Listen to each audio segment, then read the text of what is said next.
എസ്കോർട്ടും പൈലറ്റും സംവിധാനവും എല്ലാം ഉണ്ടായിട്ട് പോലും സൂര്യൻ ഉദിക്കുന്നതിന് മുമ്പ് ഒരു സ്വകാര്യ കാറിൽ പോലീസിന് വിശ്വാസമില്ലാതെ ഗുണ്ടകളെ ചുറ്റുമിരുത്തി മരണ വീട്ടിൽ പോകേണ്ടി വന്നു.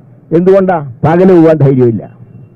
സൂര്യൻ ഉദിച്ചു വന്നാൽ പുറത്തിറങ്ങാൻ ധൈര്യമില്ലാത്തതുകൊണ്ട് അവിടുത്തെ പോലീസ് സ്റ്റേഷനിൽ വിളിച്ചു പറഞ്ഞാൽ അത്ര ഞാൻ അങ്ങോട്ട് വരുന്നുണ്ട്. അപ്പോൾ പോലീസുകാർ പറഞ്ഞു ഇവിടെ ആകെ ഒരു ജീപ്പേ ഉള്ളൂ, അത് കള്ളനെ പിടിക്കാൻ പോയിരിക്കുക. ഏത് കള്ളനെ പോലീസ് പിടിക്കുന്ന അറിഞ്ഞൂടാ, കാരണം ഒരുമാതിരി കള്ളന്മാരൊന്നും പോലീസ് പിടിക്കുന്നില്ല. അങ്ങനെ ചെന്നിട്ട് വല്ലതും കൊടുത്തോ? വാസവനായി 50,000 രൂപ കൊണ്ട് കൊടുത്തു.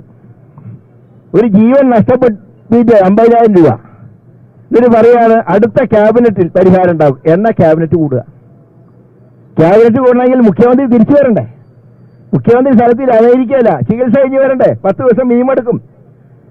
അത് കഴിഞ്ഞ് വന്ന ക്യാബിനറ്റ് യോഗത്തിലാണ് തീരുമാനം എടുക്കാൻ പോകുന്നത്. എന്ത് കൊടുക്കുന്നതെങ്കിൽ നിങ്ങൾക്ക് പറഞ്ഞുകൂടെ? സത്യത്തിൽ ആ മന്ത്രി അന്ന് അവിടെ ഇല്ലായിരുന്നെങ്കിൽ, അന്ന് കോട്ടയത്ത് ആ മരിച്ചുപോയ ബിന്ദുവിന്റെ കഷ്ടകാലത്തിലാണ് അന്ന് ഈ മന്ത്രി അവിടെ ഉണ്ടായത്. ഇല്ലായിരുന്നെങ്കിൽ ചിലപ്പോ ആ മണ്ണിന്റെ അടിയിലും പരിശോധന നടത്തി ചിലപ്പോൾ രക്ഷപ്പെടുത്താൻ കഴിയുമായിരുന്നു. ഇതെല്ലാം കഴിഞ്ഞ് ഈ മന്ത്രിയാണ് പറഞ്ഞത് പരിശോധന വേണ്ട, എല്ലാരും കേട്ടല്ലേ? അതിന്റെ അടിയിൽ ഇത് പൂട്ടിയിട്ട കെട്ടിടം. ഞാൻ ചോദിക്കട്ടെ, പൂട്ടിയിട്ട കെട്ടിടത്തിന്റെ ബാത്റൂം ഉപയോഗിക്കുന്നു എന്ന് അവിടുത്തെ ആൾക്കാർ പറഞ്ഞില്ലേ? ചോരപ്പാടുകൾ കണ്ടപ്പോൾ ആരെങ്കിലും മുറുക്കി തുപ്പിയായിരിക്കുന്ന പറഞ്ഞു. എന്നിട്ട് അവസാനം നോക്കിയപ്പോഴാണ് വളരെ വൈകിട്ടാണ് ഈ മൃതശരീരം പുറത്തെടുക്കുന്നത്. ആ കൊലപാതകത്തിന്റെ ഉത്തരവാദി മന്ത്രിയല്ലേ? എന്നിട്ട് ഒരു നാണവും കൂടാതെ ആരോഗ്യവകുപ്പിൽ ചെലവഴിച്ച കാശിന്റെ കണക്ക് പറയാ. ആ കാശൊക്കെ എവിടെ പോയി? സിസ്റ്റത്തിന്റെ കുഴപ്പമാണ്. സിസ്റ്റത്തിന് കുഴപ്പമുണ്ടെങ്കിൽ സിസ്റ്റം ഓപ്പറേറ്റ് ചെയ്തവർക്ക് അതിന്റെ ഉത്തരവാദിത്തം, അല്ലാണ്ട് 15 വർഷം മുമ്പും 20 വർഷം മുമ്പ് മന്ത്രിമാരായിരുന്നവർക്കല്ല. അപ്പൊ കഴിഞ്ഞ ഈ വീണ ജോർജ് വന്നതിന് ശേഷം ആരോഗ്യവകുപ്പിന്റെ കണ്ടകശനി ആരംഭിച്ചു. അന്ന് ആരംഭിച്ചതാണ്. പണ്ടൊരു ചൊല്ലുണ്ട്, കണ്ടകശനി കൊണ്ടേ പോകും. പക്ഷെ അതുകൊണ്ട് നാട്ടിലെ ജനങ്ങളെ വിട്ടുകൊടുക്കാൻ തയ്യാറില്ല. അതുകൊണ്ട് തൽക്കാലം വീണ ജോർജ് പോയാൽ ഈ കണ്ടകശനിയുടെ ഇമ്പാക്ട് കുറഞ്ഞു കിട്ടും. കണ്ടകശനി മന്ത്രിയെ കൊണ്ട് പോയിക്കോളും.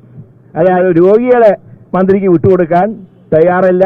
അതുകൊണ്ട് എന്ത് സർക്കസ് കാണിച്ചാലും, എന്തൊക്കെ വീരവാദം മുടക്കിയാലും, ചുറ്റും എത്ര പോലീസുകാരെ നിർത്തിയാലും വീണ ജോർജിനോട് പറയാനുള്ളത് പുറത്തിറങ്ങി നടക്കാൻ കഴിയാത്ത അവസ്ഥ ഇപ്പൊ തന്നെ കേരളത്തിലുണ്ട്.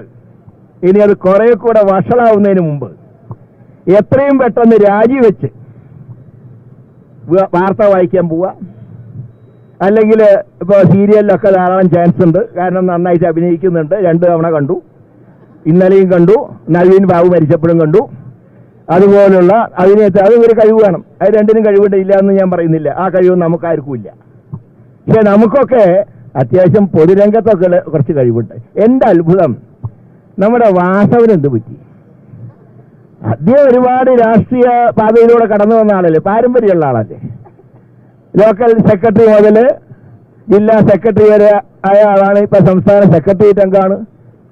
അദ്ദേഹം എന്തിനാണ് ഈ വീണ വീട്ടുന്നതിന്റെ കൂടെ ആടാൻ നിൽക്കുന്നതിനാ?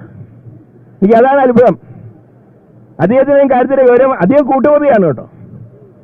കാരണം മന്ത്രി, പക്ഷെ മന്ത്രി ഇങ്ങനെ പറയുമ്പോൾ അത് ഉടനെ സ്പോട്ടിൽ വെച്ച് നിഷേധിക്കാൻ ചിലപ്പോൾ കഴിഞ്ഞു എന്ന് വരില്ല. അതുകൊണ്ടാണ് ഈ രാജിയിൽ നിന്ന് വാസവനെ നമ്മൾ തൽക്കാലം ഒഴിവാക്കുന്നത്. പക്ഷേ രാജിയിൽ നിന്ന് ഒരു കാരണവശാലും വീണ ജോർജിനെ ഒഴിവാക്കാൻ നിവർത്തിയില്ല. ഏതായാലും പിണറായി വിജയനെ ഇപ്പൊ വീണാന്ന് കേട്ടാൽ പേടിയാണ്. ഒന്ന് സ്വന്തം വീട്ടിൽ തന്നെയുണ്ട്, ഒരാൾ സ്വന്തം മന്ത്രിസഭയിലുണ്ട്.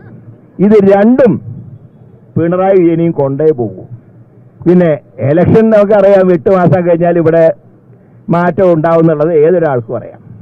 പക്ഷെ ഞാൻ ഇവിടുത്തെ പോലീസ് ഉദ്യോഗസ്ഥന്മാരോട് പറയാനുള്ളത്, നിങ്ങൾ ഗവൺമെന്റ് ഡ്യൂട്ടി ചെയ്യണം, അതൊക്കെ ഞങ്ങൾക്കറിയാം. പക്ഷേ വല്ലാതെ അങ്ങ് ആത്മാർത്ഥത കാണിച്ചാൽ പിന്നെ മിക്കവാറും പെൻഷൻ വാങ്ങേണ്ടി വരില്ല. കാരണം 8 മാസം കഴിഞ്ഞാൽ ഇവിടെ ഭരണമാറ്റം ഉണ്ടാവും.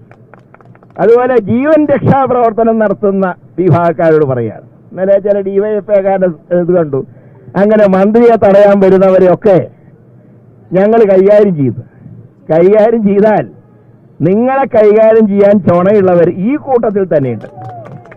ഞാൻ മറ്റു പുരുഷന്മാരുടെ ഭാഗത്തേക്ക് പോകേണ്ട കാര്യമില്ല, ഇവിടെ തന്നെയുണ്ട്.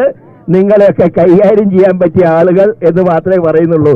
ഈ വെടിക്കെട്ടുകാരെ ഉടുക്കുകൂട്ടി പഠിപ്പിക്കരുത്. അതേ ഞാൻ DYFIക്കാരോടും SFIക്കാരോടൊക്കെ പറയുന്നുള്ളൂ. i2i News, an eye for truth. i2i News subscribe ചെയ്തിട്ടില്ലാത്തവർ ഇപ്പോൾ തന്നെ സബ്സ്ക്രൈബ് ചെയ്യുക. നോട്ടിഫിക്കേഷൻ ലഭിക്കുവാൻ ബെൽ ബട്ടണും അമർത്തുക.